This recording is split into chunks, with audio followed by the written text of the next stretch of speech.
성도 여러분, 저에게는 목회 비서가 하나 있습니다. 영어로 AI라고. 네. 유료 버전이 있고 무료 버전이 있는데요. 요 AI가 이제 똑똑해져 가지고요.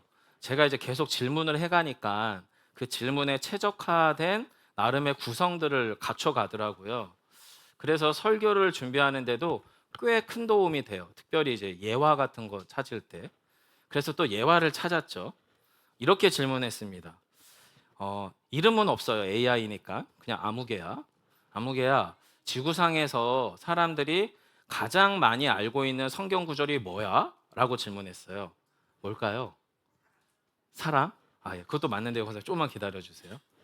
요한복음 3장 16절이에요. 사랑 맞죠? 이 구절입니다. 자막으로 한번 준비했는데 한번 띄워 주실래요?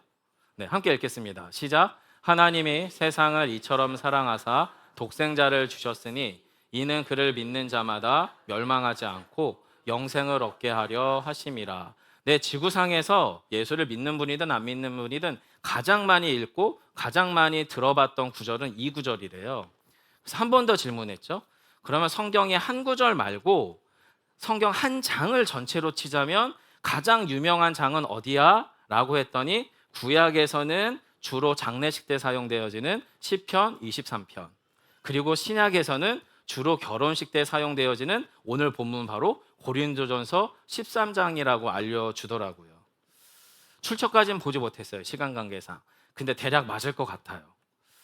성도 여러분, 고린도전서 13장은 별명이요, 사랑장이라고 불려요. 왜냐하면 계속 사랑 타령하고 있거든요. 그리고 사랑을 그만큼 많이 이야기한다는 건 그만큼 중요하다는 얘기일 테고, 13장에서 사도 바울은 사랑에 대해서 이야기하고 싶은 거니 이름도 맞게 지은 거죠. 사랑장이 맞아요. 자, 그런데 역설적으로 왜 이렇게 사랑을 강조하나? 라고 하는 질문을 하기 시작하면 이 본문 안에서 저희는 조금은 불편한 진실을 만나게 되죠. 이렇게까지 사랑을 과도할 정도로 강조한다라는 것은 어쩌면 지금 고린도 교회 현실이 이 찐 사랑을 이렇게까지 강조해야 될 만큼 사랑에 대한 심각한 결핍이 있다, 부재가 있다라는 의미이지 않겠습니까? 그리고 이 말은 사실은 우리에게도 그대로 적용이 되죠. 우리가 흔히 듣는 유행가라고 불려지는 노래 중에 대부분은 사랑 노래입니다. 절반은 만남에 대한 이야기지만 또 절반 이상은 이별에 대한 노래죠. 한마디로 사랑의 노래라는 거예요. 어쩌면 저희들의 삶의 현실에서 이 사랑이라는 게 그렇게 강조된다라는 것은 어쩌면 우리 안에 그렇게 사랑이 부족하다, 목마르다, 이런 말의 역설이 아닐까 싶은 거예요. 그런 의미에서 사도 바울이 고린도 교회에게, 그리고 교회 안의 그 성도들에게 사랑 이야기를 꺼낼 수밖에 없는 어떤 비극적인 현실이 고린도 교회 안에 있었던 것 같습니다. 그래서 고린도전서를 좀 전체적으로 쭉 살펴보니까 맞는 것 같아요. 고린도 교회에게 사랑을 이야기할 수밖에 없을 만큼 비극적인 일이 고린도 교회 성도들 안에 일어나고 있었던 것 같습니다. 성도 여러분, 어떤 현실일까요? 현실이 사랑보다 강해요. 사랑이 생각보다 우리 현실에서 무용해요. 무가치하고 무의미하고 또는 제대로 작동되지 않는 현실을 만나게 되는 거예요. 그리고 이 현실이 때로는 우리 안에도 있죠. 가정에서, 교회에서, 삶의 현장 안에서 다 설교 들어서 알겠는데 이거 결혼식 때 우리 담임 목사님께서 결혼식 줄에 성경 구절로도 쓰신 거 알겠는데 이게 어떻게 해요? 무용한 거죠. 무용해요. 자, 어떤 현실을 통과하고 있느냐? 예, 우리 방송실에서 바로 보여줬는데요. 이런 현실입니다. 요거 AI가 제목 타이틀을 다 저랑 같이 정해줬어요. 너무 멋지더라고요. 한번 그 따옴표에 안에 있는 거 한번 읽어주실래요? 함께 읽겠습니다. 시작. 거룩한 것으로 은사와 지식으로 존귀한 존재를 짓밟다. 여기서 존귀한 존재는 누구예요? 저와 여러분이에요. 또 누구예요? 고린도 교회 성도들이에요. 자, 고린도 교회 성도들이 또는 우리 신앙인들, 그리스도인들이 우리 안에 들어온 거룩한 것, 하나님이 주신 거거든요. 은사도 그렇고 지식도 그렇고. 은사는 하나님께서 우리에게 교회를 잘 섬기라고 주신 은혜와 같은 선물이고요. 지식은 복음에 관련된 지식을 말하겠죠. 신앙에 관한 지식이죠. 그렇게 하나님이 주신 거룩한 것으로 오히려 존귀한 존재인 나를, 너를, 우리를 짓밟는 비극이 고린도 교회 안에 일어난 거예요. 여러분, 고린도 교회가 문제가 있어서 그럴까요? 여러분, 고린도 교회가 세상보다 더 타락해서가 문제가 아니에요. 여러분, 오해하시면 안 돼요. 교회도 세상도 타락했어요. 타락한 겁니다. 왜요? 교회 안에 있는 저희가 타락한 존재였었기 때문입니다. 또는 아직은 타락한 존재일 수 있는 거고요. 무슨 이야기예요? 교회는 구원받은 죄인이나 구원받을 죄인이 모이는 곳이 교회고요. 세상은 구원받을 죄인들이 살아가는 곳이 세상이에요. 따라서 교회가 세상보다 더 타락한 적은 없어요. 둘 다 타락했을 뿐이에요. 하나님의 거룩함과 공의 가운데 딱 맞아떨어지는 공동체는 결코 지구상 어디에도 존재하지 않아요. 그런데 진짜 비극은 뭐냐면, 진짜 비극은 교회가, 고린도 교회가 처한 진짜 비극은 하나님께 받은 그 은혜를 가지고, 하나님께 받은 그 은사와 지식을 가지고 교회를 교회로 만들어야 되는데 교회를 또 다른 세상으로 만들었기 때문에 일어나는 비극이었어요. 하나님도 다 알아요, 성도 여러분. 저희가 교회를 완벽하게 만들 수 없다는 사실을 누구보다 잘 아세요. 그래서 그 교회를 그래도 교회답게 만들어 보라고 우리에게 은혜도 주시고 은사도 주시고 복음의 지식도 주셨는데, 우리들이 또는 고린도 교회 교인들이 그 은혜를 가지고 은사를 가지고 지식을 가지고 만들라는 교회는 못 만들고 교회 안에서 또 다른 세상을 만들기 때문에 일어나는 비극인 거죠. 결국에 교회 진짜 비극은요, 하나님께 받은 은혜와 은사를 가지고 교회를 교회로 만들어야 했음에도 불구하고 교회를 또 다른 세상으로 만들어버리기 때문에 일어나는 비극입니다. 여러분, 그럼 은사가 불필요하겠습니까? 은혜가 없어져야 되겠습니까? 아니요. 오히려 더 필요하죠. 더 충분해야 돼요. 그런데 고린도 교회는 자신들이 받은 은사, 자신들에게 넘치는 은혜가 비극의 출발점이 되고 만 거예요. 궁금하시죠, 여러분? 어떻게 그렇게 됐나? 구체적인 이야기를 한번 나눠보겠습니다. 여러분, 고린도 교회는요, 방언도 많았어요. 방언에 대한 통역, 통변이라고 하는 은사도 많았어요. 심지어 하나님의 뜻을 전하는 예언자도 있었어요. 그리고 복음의 지식도 충만했어요. 뿐만 아니라 신유의 은사가 있었어요. 병고침의 은사들이 펑펑펑 나타나는 교회였어요. 뿐만 아니라 고린도 교회는 부유하고도 성실하고도 헌신적인 사람들이 많아서 주변을 구제하고 돕는 일에서도 누구보다 앞장서는 교회였어요. 여기까지만 보면 너무 좋은 교회, 너무 완벽한 교회, 너무 훌륭한 교회였어요.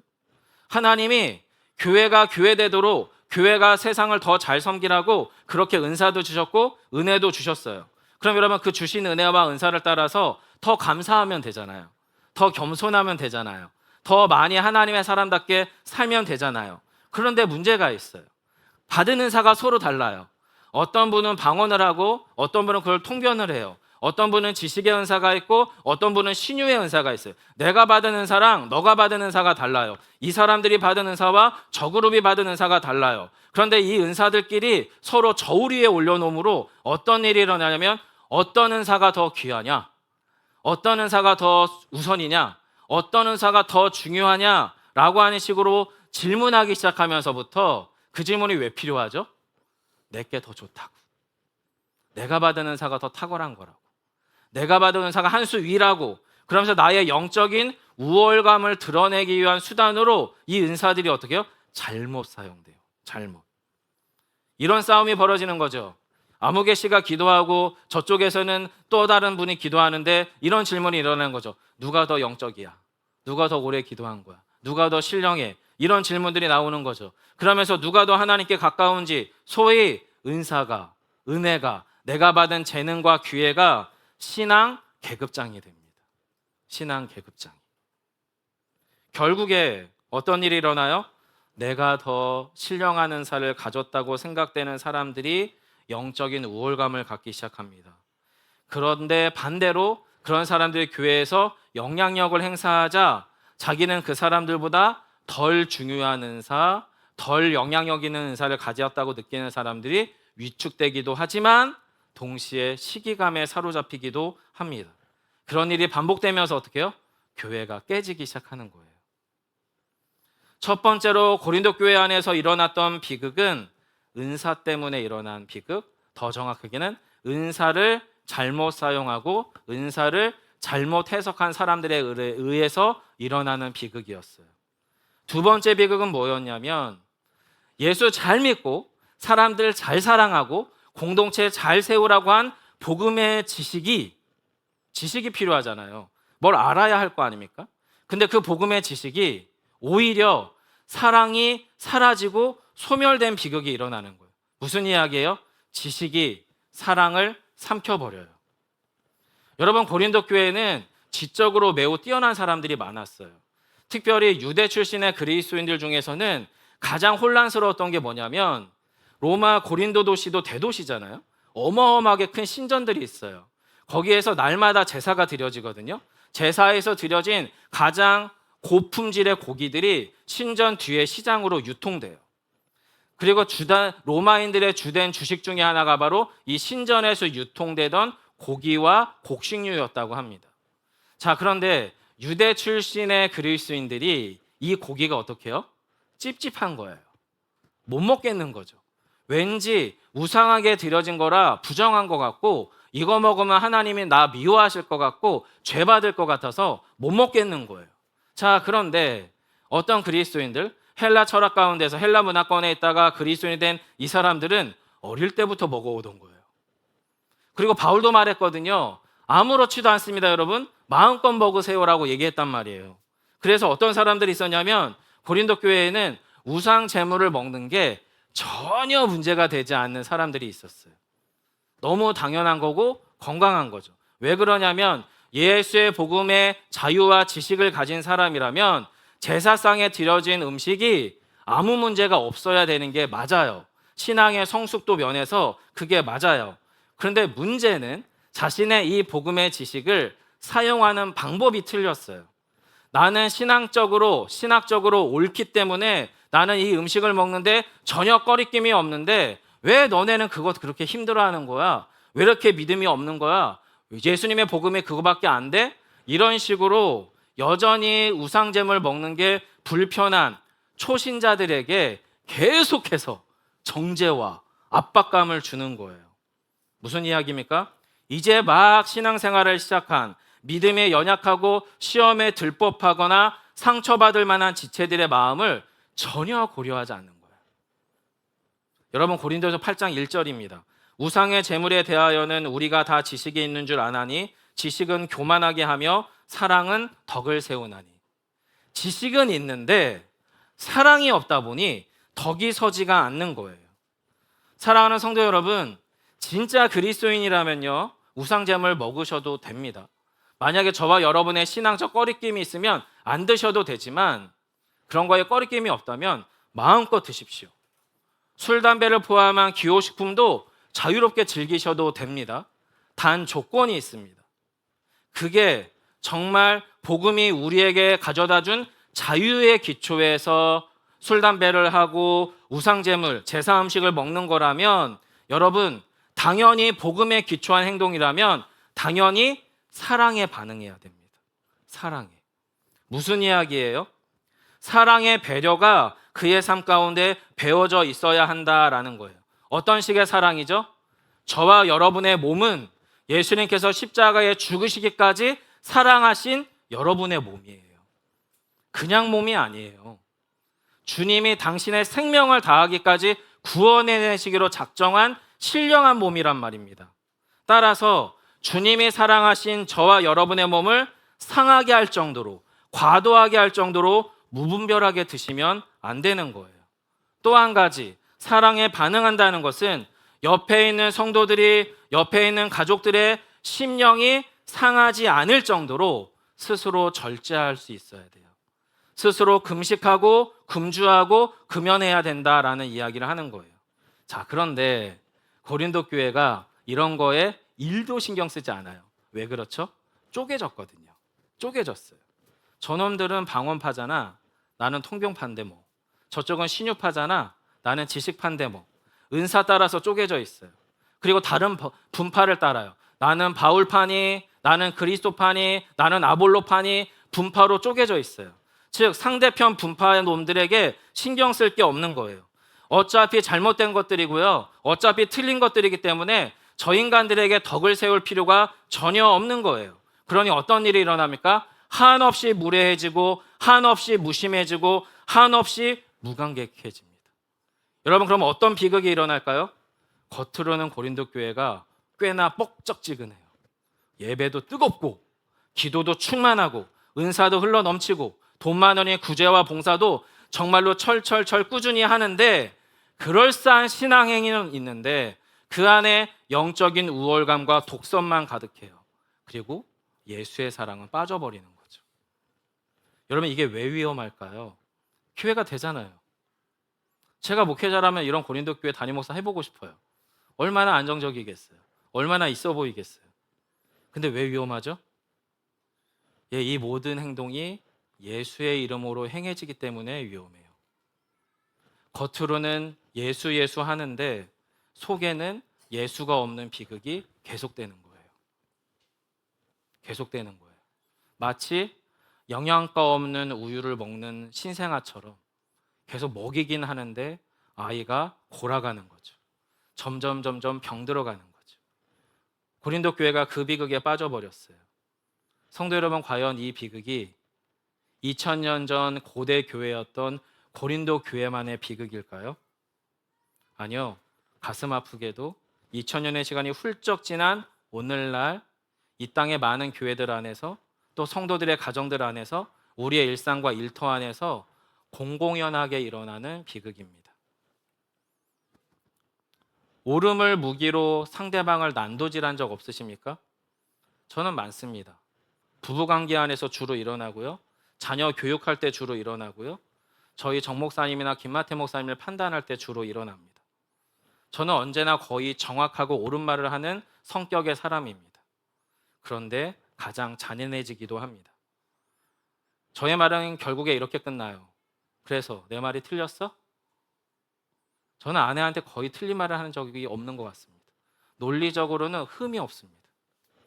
그런데 그 말이 아내에게 가닿지 않아요. 왜요? 그 말에는 말만 담겨 있는 게 아니더라고요. 동역자 간에도 마찬가지예요. 교우들과의 대화에서도 마찬가지예요. 거의 목사들은 틀린 말을 하지 않습니다. 맞는 말을 하도록 학습되어 있으니까. 근데 그 말들이 성도들에게 가닿지가 않습니다. 문제는 뭡니까? 저에게 하는 질문이죠. 제가 여러분을 살리려는 사랑이 부족해요. 제가 우리 아이들을 살리려는 사랑이 부족하고요. 우리 아내를 살려서 우리 가정을 더 복되게 만들 수 있는 사랑의 힘이 제 안에 부족해요. 오히려 저는 내가 너보다 얼마나 옳은지, 내가 너보다 얼마나 정확한 판단을 하는지, 내 결정과 선택이 우리의 가정과 교회와 나의 삶의 현장을 얼마나 유익하게 이끌지 확인받고 싶어하는 저의 인정 욕구만 가득해요. 교만과 독선만 남는 거죠. 여러분, 그 상황이 오늘 본문의 상황이에요.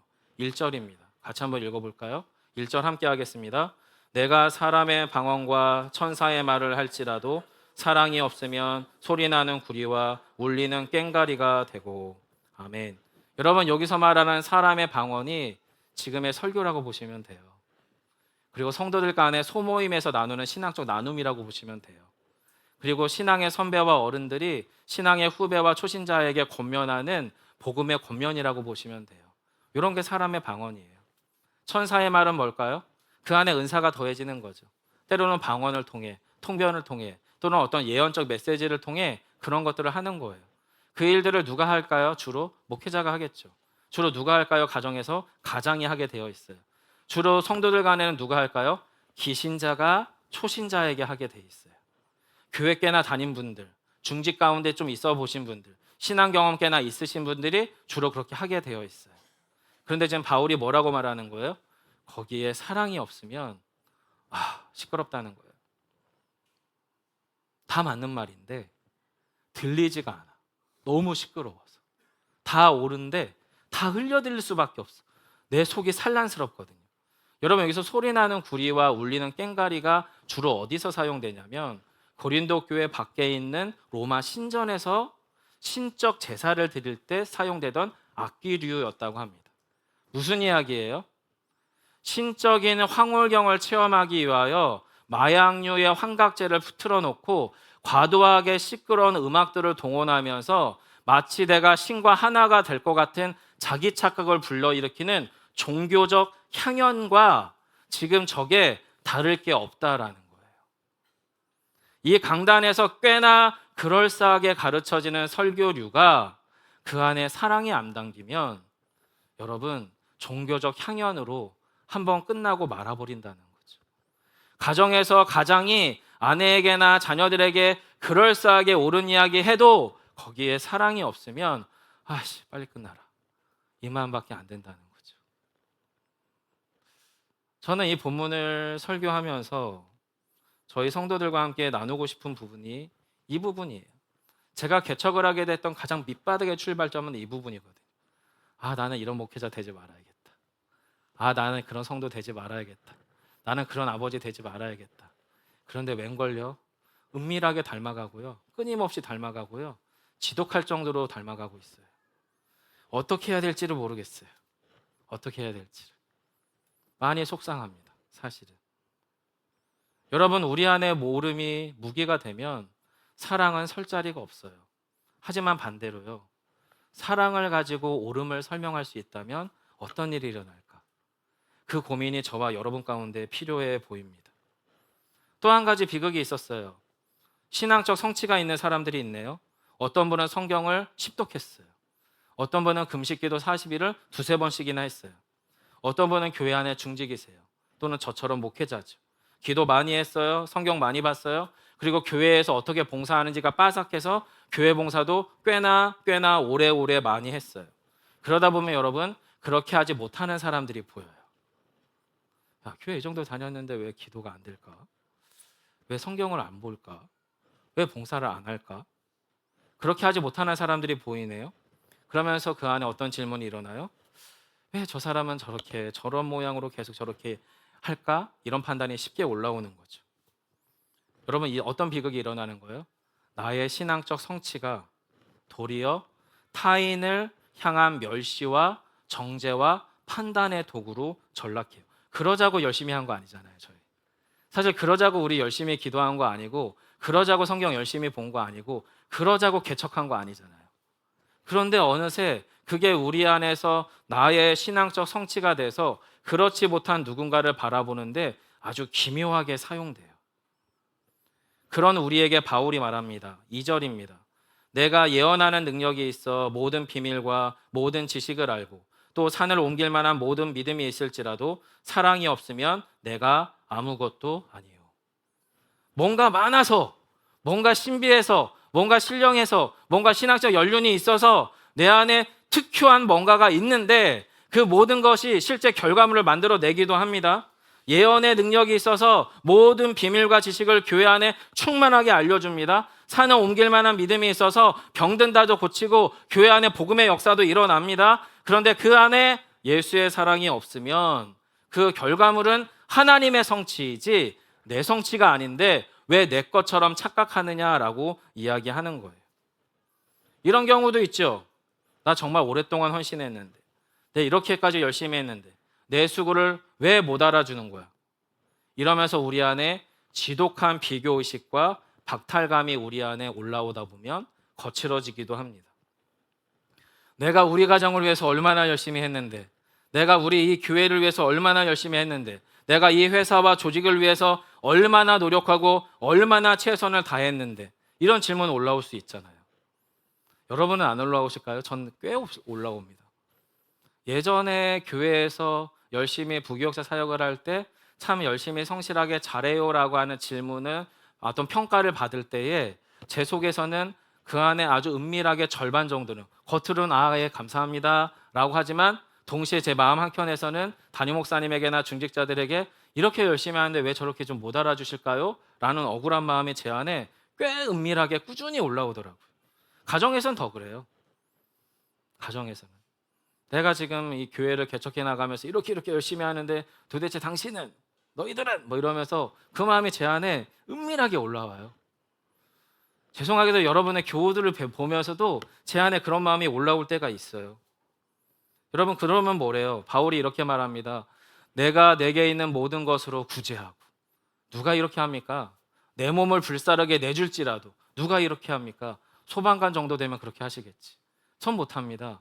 그런데 이렇게 하더라도 사랑이 없으면 결국에 유익이 없다라는 거예요.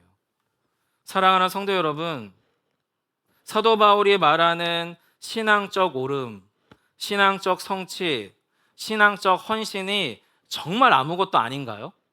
아니요. 너무 중요한 거예요. 아무것도 아니라는 게 아니에요.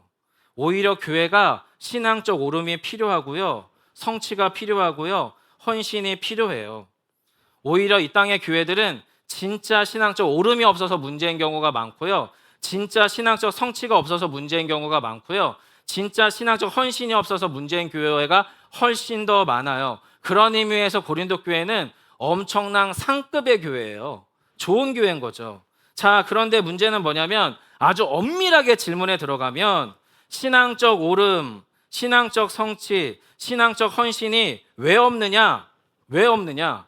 예배가 없어서 없느냐? 기도와 은사와 구제와 봉사가 없어서 없느냐? 섬김과 헌신이 없어서 없느냐? 아니에요. 그 모든 게 다 있어요. 교회에 예배도 있고 기도도 있고 은사도 있고 구제도 있고 봉사와 섬김도 있어요. 그런 게 없으면 교회가 아예 돌아갈 수가 없죠. 자, 그런데 뭐가 문제냐면 교회에 예배도 기도도 은사도 구제도 봉사도 섬김도 있는데 그 안에 사랑이 없어요.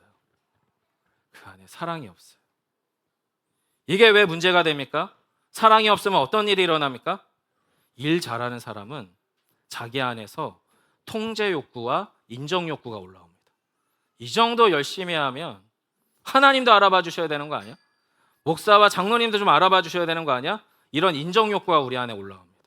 그리고 일 잘하는 사람 안에는 이 인정 욕구만큼이나 통제 욕구가 올라옵니다. 이건 이렇게 해야 돼. 저건 저렇게 하는 거야. 이게 맞아. 그러니 이렇게 해. 이런 이 인정 욕구와 통제 욕구가 끊임없이 올라옵니다. 그리고 이 속에서 거기에 걸맞게 안 움직여지거나 그렇게 안 될 때에 그 속에서 끊임없는 정죄감과 판단이 우리를 미치게 합니다. 제 이야기 하는 겁니다. 제 이야기.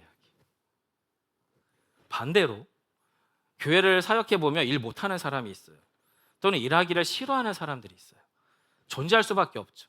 가정에서도 여러분 그렇잖아요. 가정에서도 일하는 사람이 있는가 하면 안 하는 사람이 있어요.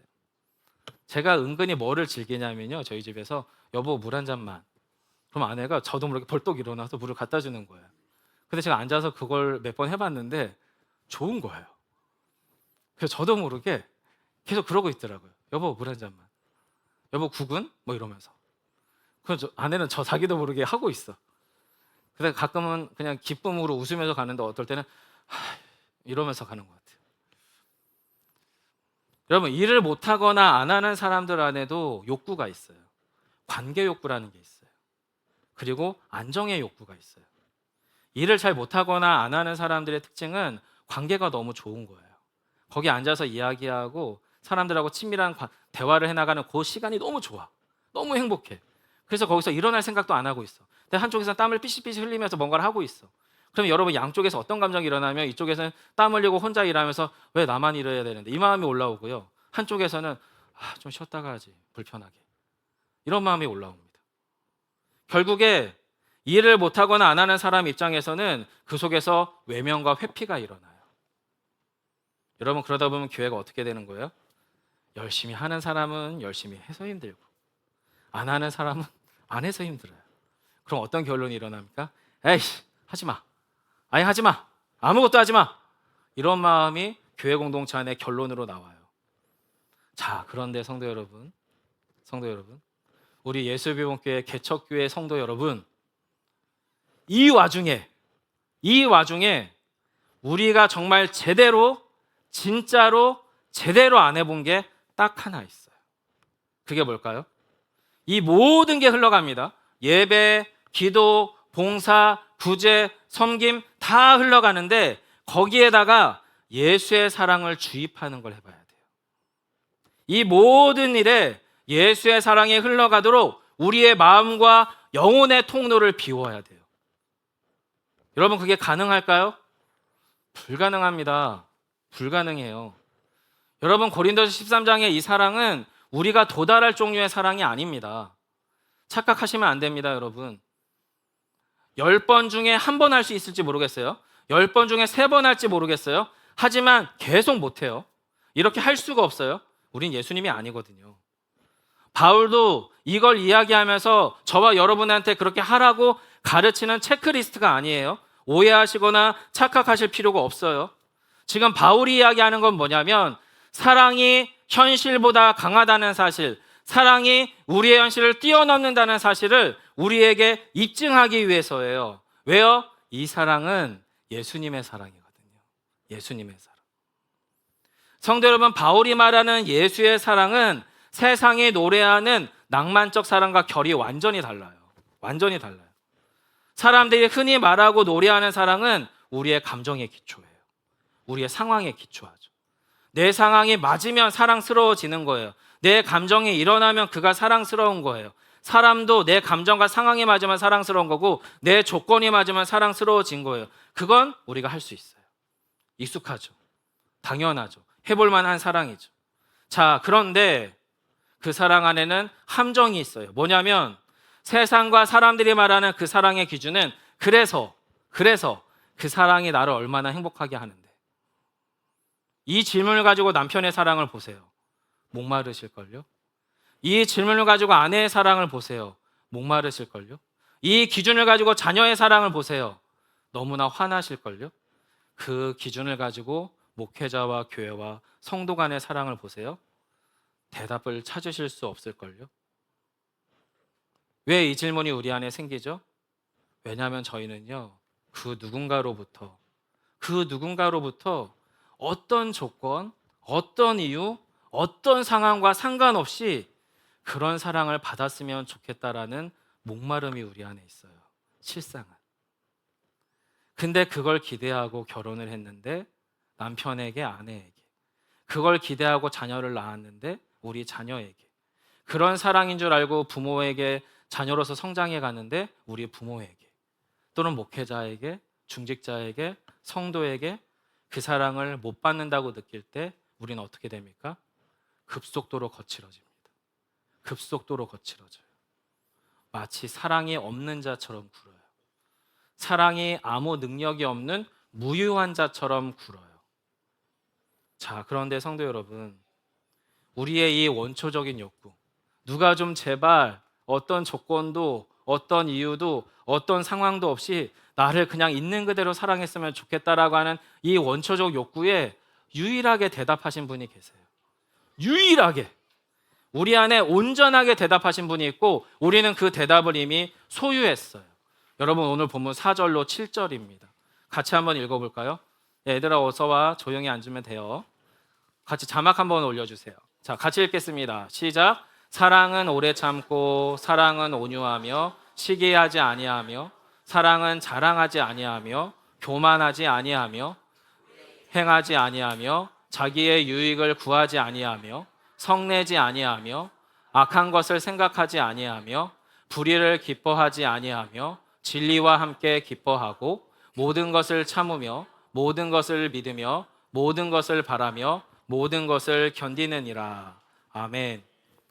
여러분, 이게 찐사랑이잖아요. 이거 알잖아요. 우리가 찐사랑이라는 거.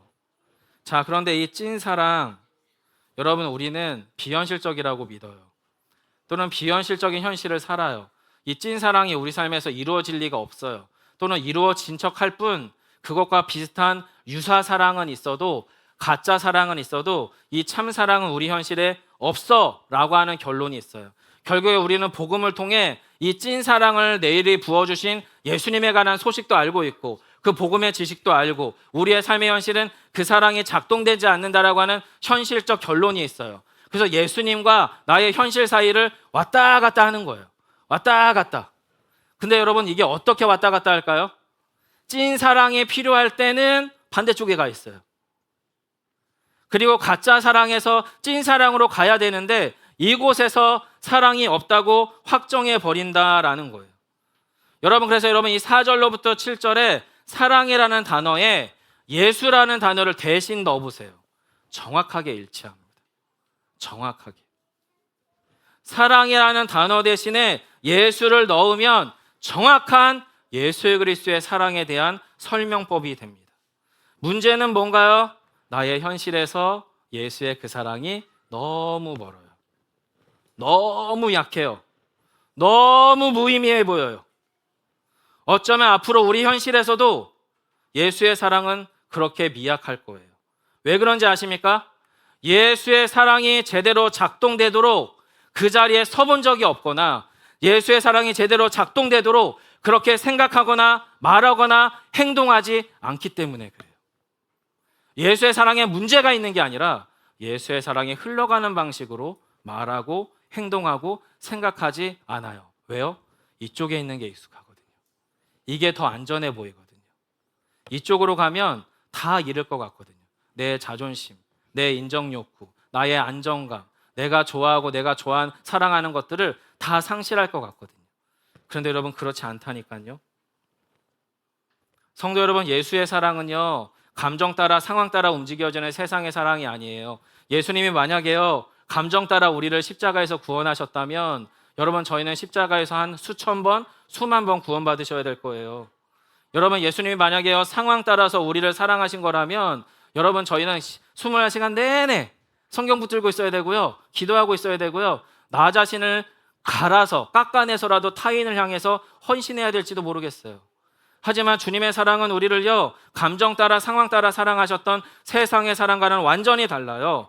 철저하게 의지적인 선택을 통해 우리 안에 성취된 사랑이에요. 그래서 앞서서 제가 약속이라고 말씀드렸던 거예요. 예수님의 사랑은 약속의 기초예요. 예수님의 사랑은 예수님이 행하신 십자가 사건의 기초예요. 이것이 우리 안에 깊이 두텁게 정말로 놀랍도록 충분히 들어오기 시작하면 그 사랑에서부터 머물고 싶어지는 거예요. 그 사랑으로부터 타인을 해석하고 싶은 거예요. 그 사랑으로부터 가정과 나의 상황들을 해석하고 싶은 거예요. 그래서 여러분 4절로 7절까지 해서 사랑이라고 하는 단어에 나오는 오래 참고 시기지 않고 자랑하지 않고 행하지 않고 성내지 않고는 형용사가 아니에요. 감정 따라 상황 따라 구성되는 형용사가 아니라 액션을 필요로 하는 동사예요. 동사. 여러분 동사가 뭡니까? 목적지를 두고 이곳에서 출발해서 그 목적지를 향해 가는 거예요. 지금은 도저히 오래 참을 수가 없어요. 그런데 오래 참기로 결정하고 그 목적지를 향해 가는 거예요. 지금은 저 인간을 시기하지 않고는 견딜 수가 없어요. 하지만 목적지를 설정하고 시기하지 않기로 가는 거예요. 중간에 못 갈 수 있어요. 안 될 수 있어요. 안 돼도 상관없어요. 방향이 맞으면 결국에 맞게 가는 거예요. 지금 바울은 우리에게 예수께서 우리를 향해 그렇게 행하시고 있는 사랑이니 그 사랑에 제발 눈뜨고 그 사랑의 출발점에 좀 서 있으라고 이야기하는 거예요. 이건 여러분 우리의 체크리스트가 아니에요. 우리 그렇게 못해요. 할 수가 없죠. 지금 내 감정이 요동치고 화가 치밀어 오르는데 어떻게 참아요, 성도 여러분? 못 참죠. 그런데 여러분 못 참는데 안 참아지는데 침묵할 수 있는 자리에 가려면 우리의 위치를 바꾸셔야 돼요. 상황과 감정 따라 움직이는 사랑의 위치에서 하나님의 약속으로 둬야 돼요. 그래서 여러분 기도의 시간, 하나님의 약속에 머물 수 있는 물리적 공간과 물리적 시간이 필수예요. 그거 없으면요 힘들어요. 어떤 분은 그게 새벽 시간일 수도 있고 그게 어떤 분은 저녁 시간일 수도 있고 어떤 분은 그게 어떤 상황이어도 상관없어요. 그 공간이 필요해요. 그 시간이 필요하다라는 거죠. 사랑하는 성도 여러분, 우리가 어떤 사랑받을 만한 요소가 있어서 예수님의 사랑을 받은 존재가 아니에요. 예수님께 사랑을 받았기 때문에 그 사랑에 눈뜬 사람이 된 거예요. 그렇게 시작되는 새로운 종류의 사랑이란 말입니다. 특히 5절을 보세요. 무례에 행하지 아니하며 자기의 유익을 구하지 아니하며 성내지 아니하며 악한 것을 생각하지 아니하며. 성도 여러분, 타인을 향해 무례하게 행하지 않을 수 있는 힘이 우리 안에 있습니까?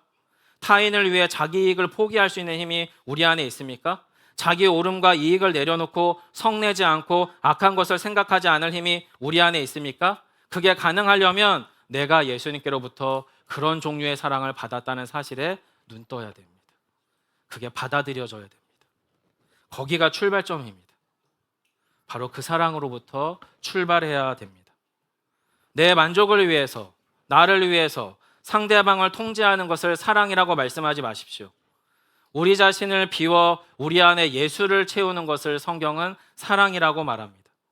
성도 여러분, 우리 눈에 위대해 보이는 모든 것이 있죠. 지식, 방언, 예언, 부, 힘, 권력. 당장은 압도적이죠. 절대적이고요. 위대해 보입니다. 하지만 시간은 못 이겨요. 시간은 못 이겨요. 오히려 그 시간의 끝에 만나는 건 뭐예요? 사랑 있음 아니면 사랑 없음이에요. 부모의 마지막 임종의 끝자락에서 우리가 나누는 고백은 우리 안에 얼마나 많은 재산이 있는가가 아니에요. 우리가 얼마나 사랑을 많이 받았는가와 얼마나 사랑을 주지 못했는가만 남아요. 시간의 끝에 살아남는 것은 사랑밖에 없어요. 그래서 결국에 사랑이 현실을 이겨요. 그게 어떤 현실이든지 예수의 사랑이 그렇습니다. 사랑하는 성도 여러분, 예수의 그 사랑이 저와 여러분의 현실을 이기도록 주님께 맡기시기를 간절히 축원합니다.